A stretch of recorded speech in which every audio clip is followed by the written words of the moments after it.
बिस्मिल्लाहिर्रहमानिर्रहीम। अस्सलाम वालेकुम स्टूडेंट्स, कैसे हैं आप सब? उम्मीद करती हूँ आप सब बिल्कुल खैरियत से होंगे। तो स्टूडेंट्स, आज की वीडियो तमाम क्लास 10th फेडरल बोर्ड के स्टूडेंट्स के लिए बहुत ज़्यादा इंपॉर्टेंट है, क्योंकि इसमें हम डिस्कस कर रहे हैं कंपोजिट पीबीए केमिस्ट्री 2026। तो स्टूडेंट्स, हमने सेक्शन ए में जो 5 एक्सपेरिमेंट्स में से 4 एक्सपेरिमेंट्स डिटेल से डिस्कस कर लिए हैं। अगर आप इस चैनल पर नए हैं तो आप इसको जल्दी से सब्सक्राइब कर लें, और तमाम के तमाम लेक्चर्स एक सीक्वेंस में अगर आप देखना चाहते हैं तो आप easycam4u.com वेबसाइट पे विजिट करें, और वहाँ पर जब आप पीबीए प्रिपरेशन पे क्लिक करेंगे और उसके बाद 10th chemistry biology and physics PBA composite 2026 पे क्लिक करेंगे तो इस पेज पर आपको जो क्लास 10th फेडरल बोर्ड उसके केमिस्ट्री बायो एंड फिजिक्स के तमाम पीबीए के जो एक्सप्लेनेशन वीडियोस हैं और प्रैक्टिस टेस्ट्स हैं वो यहाँ पर आपको एक सीक्वेंस में मिल जाएंगे। तो चलिए स्टूडेंट, स्टार्ट करते हैं। पिछली वीडियो में हमने experiment number 4 determine the exact molarity of sodium hydroxide solution volumetrically, ठीक है। तो इसमें हमने इसको जो है वो बहुत अच्छे से अंडरस्टैंड कर लिया था कि किस तरह से टाइट्रेशन के थ्रू हम एक अननोन जो कंसनट्रेशन का सोडियम हाइड्रोक्साइड सोल्यूशन है उसको हम टाइट्रेट करते हैं with the known concentration solution of HCl, और एसिड बेस्ड टाइट्रेशन के थ्रू हम जो है वो सोडियम हाइड्रोक्साइड की एग्जैक्ट मोलैरिटी यानी कंसंट्रेशन फाइंड आउट कर सकते हैं। तो इसमें हमारे पास जो है 6 प्रैक्टिस टेस्ट्स हैं। तो वन बाय वन इन तमाम के जो क्वेश्चंस हैं हम उनको अंडरस्टैंड कर लेते हैं, और इसी से रिलेटेड और इसी तरह के कॉन्सेप्चुअल क्वेश्चंस आपके एग्जाम्स में भी पूछे जाएंगे, ठीक है। तो चलिए स्टूडेंट, स्टार्ट करते हैं। During a chemistry practical, students are asked to titrate sodium hydroxide against HCl using phenolphthalein indicator. The operator setup is given in the diagram. तो ये ऑपरेटर्स यहाँ पर दिया गया है, ठीक है। ये स्टैंड है, ये आपके पास वॉल्यूमेट्रिक फ्लास्क है, सॉरी वॉल्यूमेट्रिक नहीं, कॉनिकल फ्लास्क है, ठीक है। वॉल्यूमेट्रिक फ्लास्क में तो सोल्यूशन बनाते हैं ना, तो ये कॉनिकल फ्लास्क है और ऊपर इसके ब्यूरेट हैंग हुआ है, ठीक हो गया। तो अब क्वेश्चन क्या पूछा जा रहा है? 6 क्वेश्चंस आपसे पूछे जाएंगे 1 मार्क के। Identify 2 operators use to accurately measure liquids in this titration. इस टाइट्रेशन में हमें 2 लिक्विड्स जो है वो एक्यूरेटली मेजर करने पड़ते हैं। एक जो है वो हम सोडियम हाइड्रोक्साइड का सोल्यूशन जिसकी कंसंट्रेशन नोन नहीं होती, यानी कितनी मोलैरिटी का है, 0.1 है, 0.2 है, 1 मोलर है, कितना है वो हमें नहीं पता होता, लेकिन हम उसका एक नोन वॉल्यूम लाइक 10 ml हम पिपेट से मेजर करके और कॉनिकल फ्लास्क में ऐड करते हैं। तो वो एक हो गया कि हमें कॉनिकल फ्लास्क में सोडियम हाइड्रोक्साइड ऐड करने के लिए पिपेट चाहिए, और दूसरा जो है वो हम एसिड को ब्यूरेट में जो है वो ऐड करते हैं और ब्यूरेट से उसकी मेजरमेंट होती है। तो ब्यूरेट एंड पिपेट ये 2 ऑपरेटर्स हैं जो कि एक्यूरेटली लिक्विड्स को मेजर करने के लिए टाइट्रेशन में यूज़ किए जाते हैं, ठीक है। नेक्स्ट क्वेश्चन है, label the above diagram and name the piece of equipments use to deliver the acid. अभी हमने यहाँ पर देखा कि एसिड को डिलीवर करने के लिए ब्यूरेट यूज़ किया जाता है, और इस तमाम को अगर हम जो है वो लेबल करना चाहें तो इस तरीके से हम इसको लेबल कर सकते हैं, ठीक है।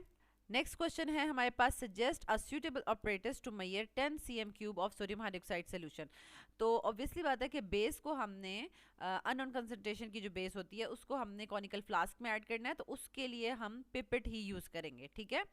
पिपेट जो है वो बेस्ट और एक्यूरेट मेजरमेंट देता है। नेक्स्ट क्वेश्चन है हमारे पास, explain why a conical flask is preferred over a beaker for titration. अब बीकर में क्या होता है कि अगर हम यहाँ पर बीकर यूज़ करेंगे और क्योंकि इसको हमें जो है वो स्टीयरिंग भी करनी होगी, स्वेलिंग करनी होगी, ताकि जो बेस है उसमें जब हम drop by drop acid add करें तो एसिड कंप्लीटली रिएक्ट करे बेस के साथ, ठीक है। तो हमें बार बार इसको स्वर्ल करना होगा फ्लास्क को, ठीक है। तो इस तरीके से हम इसको जो है drop by drop acid add करते जा रहे हैं, और उसके साथ इसको हम बार बार जो है वो स्वर्लिंग करते हैं ताकि जो अच्छे से जो है वो मिक्स हो जाए, ठीक है। यहाँ पर आप देख सकते हैं कि स्वर्लिंग कर रहे हैं इसको, मतलब स्टीयरिंग तो नहीं है, स्टीयर ऐड नहीं किया हुआ, स्वर्लिंग कहते हैं इसको, इस प्रोसेस को, ताकि जो कंप्लीट रिएक्शन हो जाए एसिड का बेस के साथ, ठीक है। तो इसमें जो है वो ये खदशा नहीं होता कि जो एसिड या बेस है वो बम्पिंग करेंगे, बाहर की तरफ आएंगे इसकी नेक की वजह से। तो as compare to the beaker ये एक सेफ प्रोसेस है। दैट्स वाई हम कॉनिकल फ्लास्क को जो है वो प्रेफर करते हैं over the beaker for titration. Next हमारे पास सेकंड लास्ट क्वेश्चन है, justify the use of phenolphthalein as an indicator in this experiment and what colour will you observe in acidic and basic medium.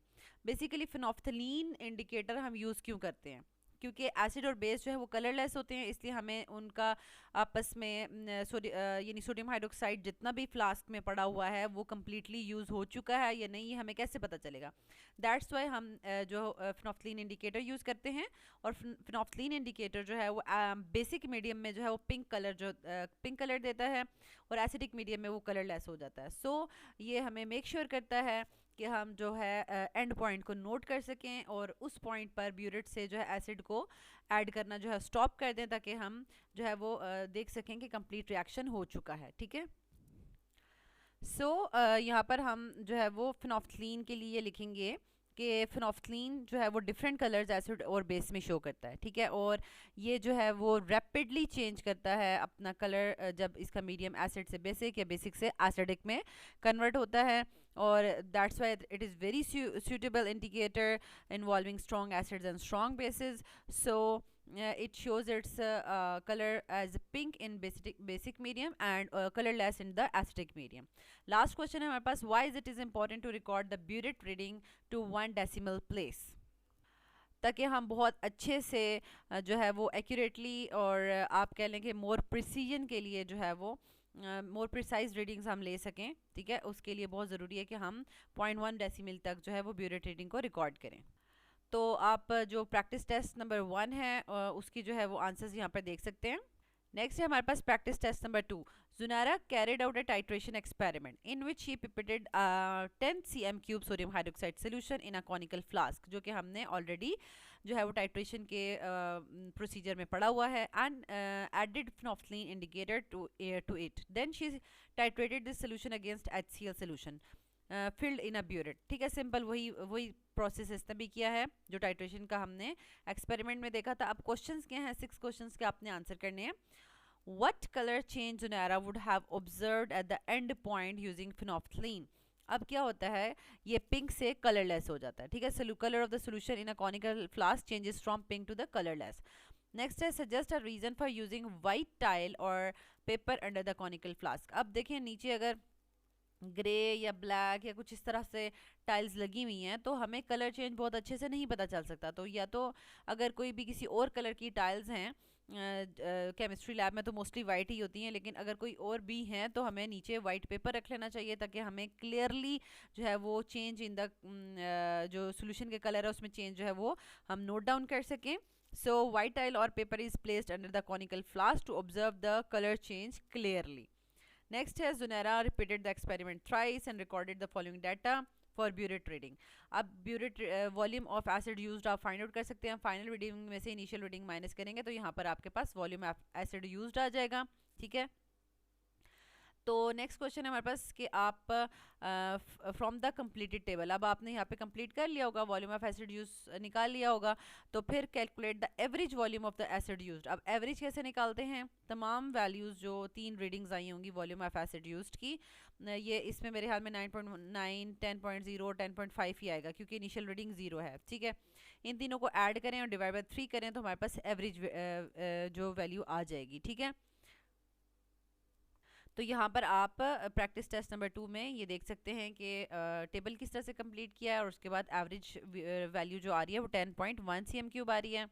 Next question है विच 2 readings out of these 3 readings are considered concurrent? concordant reading जो होती हैं like very similar, very close to each other, तो very close तो 9.9 और 10 ही हैं। ठीक है, so first and second reading are very close to each other और इनका difference 0.1 cm³ का है। Why is it important to repeat the experiment at least 3 times? तो 3 times हम क्यों repeat करते हैं? For the like accuracy of the results and to ensure precision। तो यहाँ पर आप प्रैक्टिस टेस्ट नंबर 2 के आंसर्स देख सकते हैं। ओके, नेक्स्ट है practice test number 3। Usman, a class 10 student, is tasked to perform the titration experiment. He is provided with the following operators and materials. ठीक है, ये तमाम के तमाम वही ऑपरेटर्स, मटेरियल्स और केमिकल्स हैं जो हम टाइट्रेशन में यूज़ करते हैं। Usman set the burette on a stand with the help of a clamp as shown in a diagram. ठीक है, प्रॉपरली यहाँ पर उसने असेंबली जो है वो सेट कर ली है। अब क्वेश्चंस क्या हैं, before starting a titration Usman rinses the burette. ठीक है, ब्यूरेट में हमने HCl डालना है। फिर क्या है कि describe how will Usman rinse the burette before the use. सबसे पहले तो ब्यूरेट को डिस्टिल्ड वाटर से रिंस करें और उसके बाद फिर जो है 1 टाइम डाइल्यूट HCl से रिंस कर लें ताकि कोई भी इम्प्योरिटीज़ हों तो वो भी रिमूव हो जाएं, और फिर लास्ट में जो है उसको HCl से जो है वो फिल कर देना है। नेक्स्ट है question number 2, after rinsing the burette Usman fills the burette with the acid solution with the help of a funnel. He then sets the level of acid's zero reading. Suggest the correct position of I when reading the burette.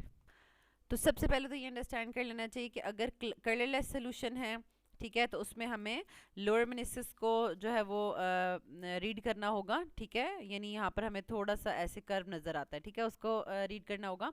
और जब हमारे पास coloured solution होगा तो obviously बात है कि बहुत ज़्यादा कलर्ड है, डार्क है, तो लोअर मेनिस्कस सही से नज़र नहीं आती, तो जो हमारे पास अपर मेनिस्कस होती है उसी को हम मेजर करते हैं। जैसे कि लाइक यहाँ पर हम देख सकते हैं कि ये अपर मेनिस्कस है, तो अपर मेनिस्कस ही रीडिंग की जाएगी, लोअर मेनिस्कस को नहीं किया जाएगा, तो यहाँ पे 0 रीडिंग आ रही है और यहाँ पर 22 रीडिंग जो है वो ली जाएगी, लोअर मेनिस्कस को नहीं देखा जाएगा। लेकिन this is the correct I position कि हमें lower meniscus in case of colourless solution I जो है वो बिल्कुल in front of the lower meniscus रखनी है। So this is the correct position, और ये लो से और हाई से जो है वो इनकरेक्ट पोजीशन है, ठीक है।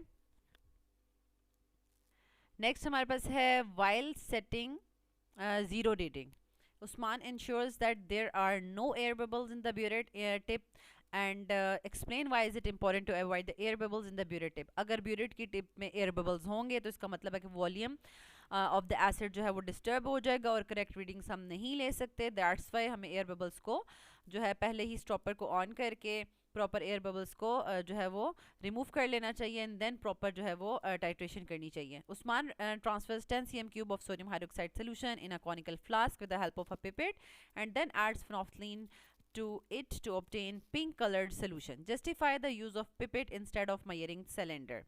ठीक है, तो यहाँ पर यानी सोडियम हाइड्रोक्साइड को कॉनिकल फ्लास्क में with the help of pipette add किया गया और उसमें देन फिनोफ्थलीन ऐड की गई।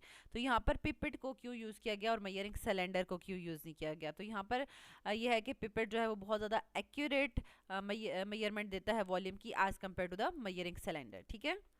नेक्स्ट है हमारे पास Usman starts adding and one more thing, जो पिपेट होती है वो बहुत ज़्यादा हाई प्रिसीजन से मेजर करेगी वॉल्यूम को और करेक्ट रिजल्ट देगी, और जो मेजरिंग सिलेंडर है ये अप्रॉक्सीमेट वॉल्यूम को मेजर करता है, ठीक है।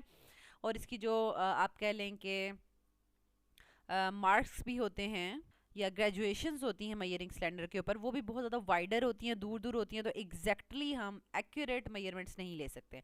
जबकि पिपेट में बहुत ही स्मॉल डिस्टेंस पर हमारे पास ग्रेजुएशंस होती हैं और हम एग्जैक्ट जो है वो वॉल्यूम मेजर कर सकते हैं। नेक्स्ट है Usman starts adding the acid to the conical flask containing sodium hydroxide solution and indicator. State the correct way to add acid to the conical flask during titration.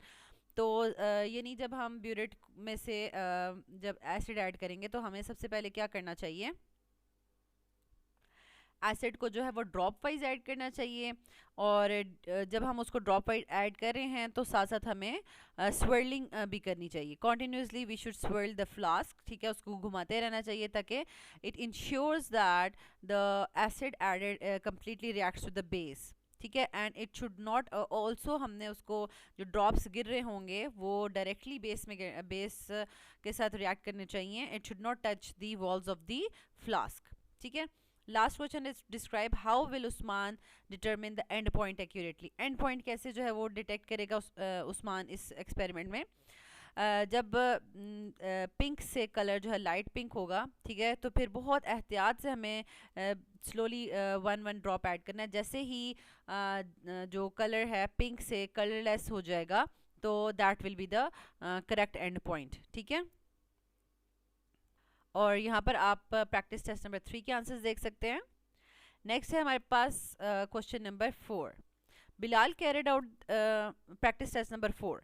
Bilal carried out the titration of sodium hydroxide with 0.1 molar HCl. After taking readings, he observed that 10 cm cube of sodium hydroxide reacted with 10.1 cm cube यानी average volume of 0.1 molar HCl, ठीक है। Titration हो गई और flask में तो हमने major करके सोडियम हाइड्रोक्साइड का जो है वो वॉल्यूम लिया था 10 cm क्यूब, और टाइट्रेशन में हमारे पास जो टेबल 3 रीडिंग्स की टेबल के बाद एवरेज वैल्यू आई है वॉल्यूम की HCl की वो 10.1 आई है, ठीक है।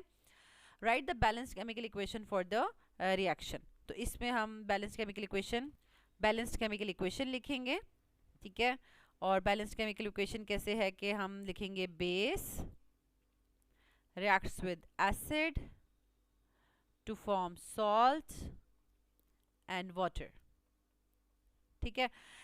Which solution Bilal will identify as a standard solution in this titration? HCl will be considered as a standard solution because its concentration is known, it is 0.1 molar. And how will Bilal calculate molarity of sodium hydroxide solution from the given information and his observation? जो given information है और observations, उसके साथ कैसे molarity जो है वो calculate करेंगे। तो यहाँ पर आप देख सकते हैं हमारे पास जो HCl है उसकी जो भी इंफॉर्मेशन हमें गिवन है और सोडियम हाइड्रोक्साइड की, वो तमाम की तमाम M1V1/N1 M2V2/N2 में ऐड करेंगे और इस तरह से M2 यानी मोलैरिटी ऑफ NaOH हम फाइंड आउट कर लेंगे। नेक्स्ट हमारे पास क्वेश्चन है calculate the number of moles of HCl present in 10.1 cm³ of solution. अब चूंकि इसी एक्सपेरिमेंट की बात हो रही है, इस क्वेश्चन में तो हमें सिर्फ नंबर ऑफ मोल्स जो है फाइंड आउट करने हैं और वॉल्यूम दिया हुआ है, लेकिन हमें ऑलरेडी HCl की मोलैरिटी पता है, ठीक है। 0.1 मोलर HCl है, तो हम इसको इजीली कैलकुलेट कर लेंगे।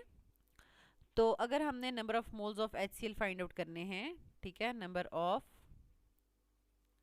मोल्स ऑफ HCl, ठीक है, तो उसमें हमने क्या करना है, इसको इसके जो मोलैरिटी है, मोलैरिटी को वॉल्यूम से मल्टीप्लाई करना है, ठीक है।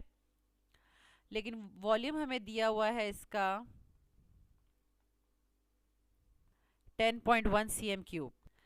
तो जो हमारे पास 10.1 cm³ है, ठीक है, लेकिन जब हम मोलैरिटी 0.1 मोलैरिटी का यूनिट्स होते हैं moles per dm³।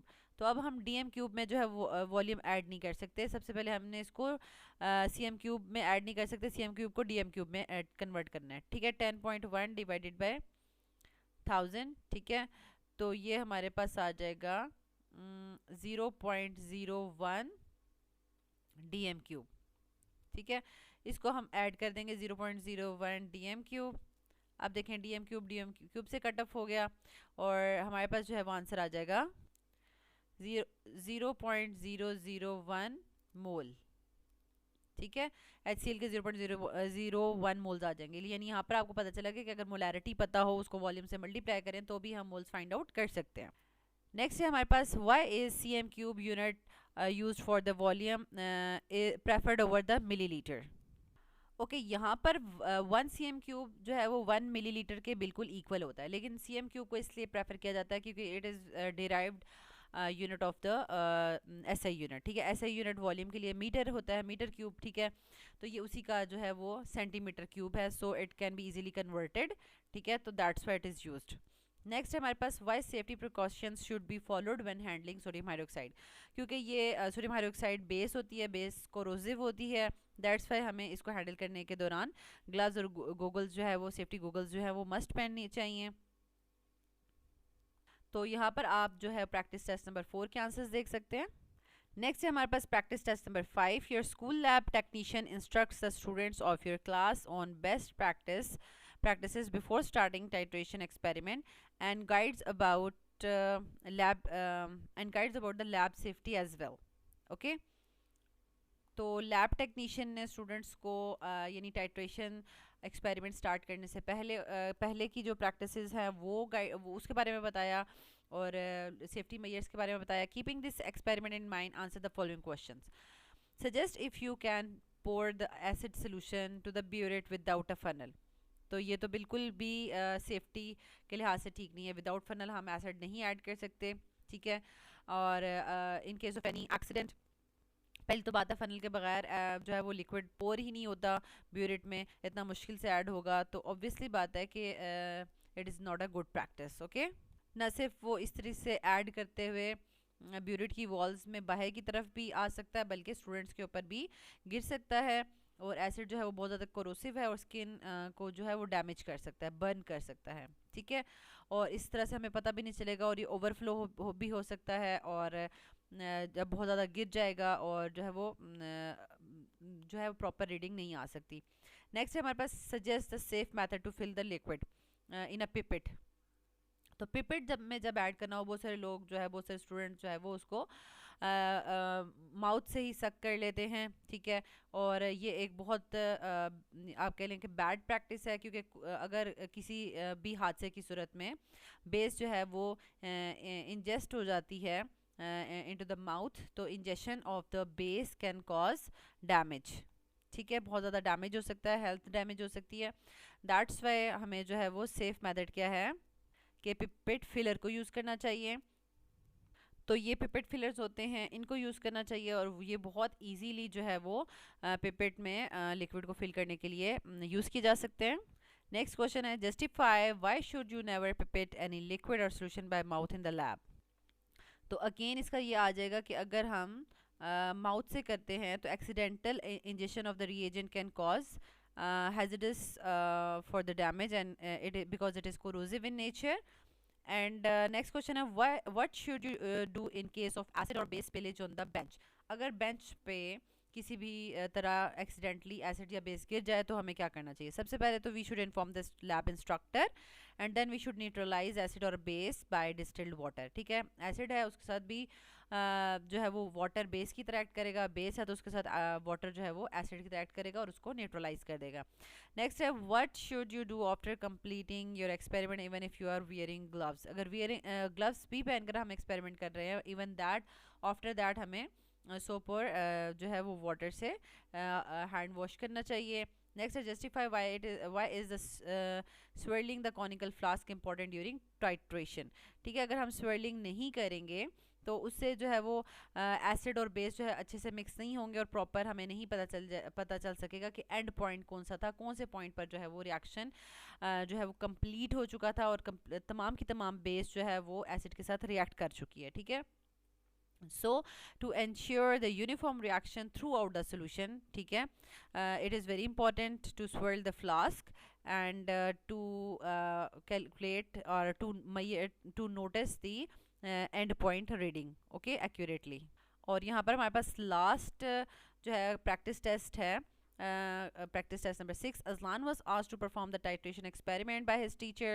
He was provided with a 0.05 molar HCl solution and sodium hydroxide solution of unknown molarity, ठीक है। Aslan pipetted 10 cm cube of sodium hydroxide solution in a conical flask and then added phenolphthalein indicator to it। अब basically ये पूरा का पूरा procedure इन्होंने short में 4 to 5 lines में बता दिया है, ठीक है। अगर आपको पूरा प्रोसीजर आ जाए तो आपने इसी तरीके से शॉर्ट में अपने वर्ड्स में लिखना है। He titrated this solution against 0.05 molar HCl solution filled in the burette and noted the final reading when the end point was achieved. Aslan carried out the titration thrice and got the final readings। अब volume of acid used हम कैसे find out करेंगे। final reading minus initial reading, तो हमारे पास volume of acid used आ जाएगा। Draw the label diagram for the titration apparatus। तो ये हमारे पास जो है वो titration apparatus की डायग्राम है और इसके साथ साथ जो है ये आप इसकी वॉल्यूम ऑफ एसिड यूज इस तरह से कैलकुलेट करेंगे। Complete the table and calculate the average volume of the acid use for the titration. अब जो एवरेज वॉल्यूम के लिए हम क्या करेंगे 9.9 प्लस 10.0 प्लस 0.1 डिवाइड बाय 3, तो ये हमारे पास एवरेज वॉल्यूम आ जाएगा। नेक्स्ट है हमारे पास how will Azlan write the balanced chemical equation and record other observations. तो इस तरीके से ये केमिकल इक्वेशन आपको लिखनी आनी चाहिए। फिर मोलर रेशो यानी आपके पास एसिड और बेस की मोलर रेशो 1:1 है, ठीक है। फिर स्टैंडर्ड सोल्यूशन जो है वो कौन सा हमने यूज़ किया जिसकी मोलैरिटी नोन है 0.05 मोलर HCl सोल्यूशन। ये सारी की सारी गिवन इन्फॉर्मेशन है, ठीक है। इंडिकेटर फिनोल्फथलीन यूज़ हो रहा है और end point pink to just colour ऐसा। और फिर आप ऑब्जर्वेशंस लिखेंगे, यानी बोथ एसिड एंड बेस का वॉल्यूम, फिर उनकी मोलैरिटी और फिर उनके नंबर ऑफ मोल्स जो हैं 1 by 1 आप मेंशन करेंगे। देन है हमारे पास question D from the observations how will Azlan calculate the molarity of the sodium hydroxide solution. तो मोलैरिटी हम कैसे फाइंड आउट करेंगे, वो जो ऊपर ऑब्जर्वेशंस आई हुई हैं उनको हम m1v1 over n1 is equals to m2v2 over n2 के फॉर्मूले में ऐड करेंगे और हम इस तरह से molarity of sodium hydroxide solution find कर लेंगे। तो ये कैलकुलेशन वाला जो क्वेश्चन है ये इंपॉर्टेंट है, आपको इस तरह से दिया जा सकता है और इन्फॉर्मेशन आपको जो क्वेश्चन में दी होगी उसको यूटिलाइज करते हुए आपने अननोन जो सोल्यूशन है उसकी कंसंट्रेशन फाइंड आउट करनी होगी, ठीक है। एंड सेकंड लास्ट क्वेश्चन है, Azlan's teacher appreciated his work and informed him that the sodium hydroxide solution provided to him actually had a molarity of 0.05। अब उन अजलान ने जो कैलकुलेट की मोलैरिटी वो भी 0.05 थी और एक्चुअल भी 0.05 थी। इसका मतलब है कि अजलान ने एक्यूरेट रिजल्ट जो है वो कैलकुलेट किया है। How would you describe the Azlan's experiment in terms of precision and accuracy. तो बेसिकली अगर हम उसकी रीडिंग्स की प्रिसीजन चेक करें तो बहुत ही ज़्यादा क्लोज थी, ठीक है। तो इसमें इसका मतलब है वो प्रिसाइज भी थी, और जब आंसर हमने फाइंड आउट किया 0.05 molar answer at the and आया तो वो एक्यूरेट भी थी, ठीक है। तो इसका मतलब है कि जो अजलान ने कैलकुलेशन किया है वो प्रिसाइज भी है और एक्यूरेट भी है, क्योंकि उसकी तमाम की तमाम रीडिंग्स के दरम्यान में 0.1 cm³ का डिफरेंस था और वो बहुत ज़्यादा क्लोज रीडिंग्स थी। इसका मतलब है बहुत ज़्यादा प्रिसाइज रीडिंग्स थी। और जब आंसर जो है वो एक्यूरेट आया है 0.05, इसका मतलब है कि मोलैरिटी जो है वो करेक्ट मेजर हुई है। इट मीन्स के जो अजलान का वर्क है, his work is good in terms of both precision as well as accuracy. And the last question है हमारे पास, what are the SI units of the molarity. तो मोलैरिटी के एसआई यूनिट्स क्या होते हैं, मोल्स पर डीएम³। तो स्टूडेंट्स यहाँ तक हमने एक्सपेरिमेंट नंबर 4 के ऑल जो है प्रैक्टिस टेस्ट डिस्कस कर ली हैं। नेक्स्ट वीडियो में हम जो है वो एक्सपेरिमेंट नंबर 5 को डिस्कस करेंगे। अल्लाह ताला आपको बहुत आसानी अता फरमाए और आसानी तकसीम करने का शर्फ अता फरमाए, आमीन।